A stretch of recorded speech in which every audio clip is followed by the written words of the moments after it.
Hey everybody, here's a real quick update from the blizzard. I don't know if you can see that. That's snow inside the chicken coop. There was tons of snow. And we didn't get a lot of accumulation on the ground, but boy, did we get some pretty thick drifts. I'll show you here in a second. Here's the other part of the chicken run. That's about 3 feet, 3.5 feet full of snow. That's going to be interesting. And then down here we had all kinds of snow in here too, packed in. 45 to 60 mile an hour winds, and it was just blowing snow everywhere. And we made the mistake of parking my son's truck, my old truck. Sorry about the wind noise, hopefully we'll be out of it in a second. Down here behind the house because we thought it might be better.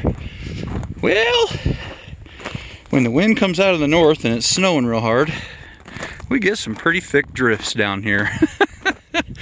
So I had to use the old John Deere to dig this thing out this morning so we could get his truck out.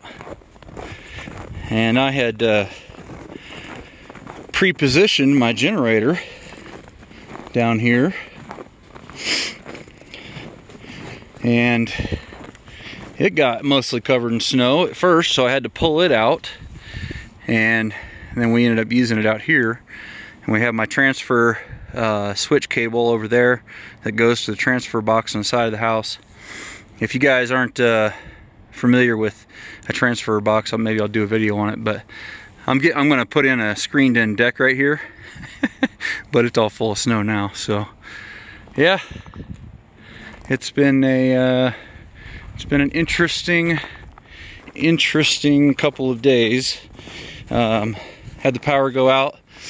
Like I said, it was only for a few hours, but it was a good dry run. We got to make a bacon apple pie with that Camp Chef stove, and then we got to use the transfer box, because that was the first time we'd used the transfer box since we've been here, and that actually works out really nicely.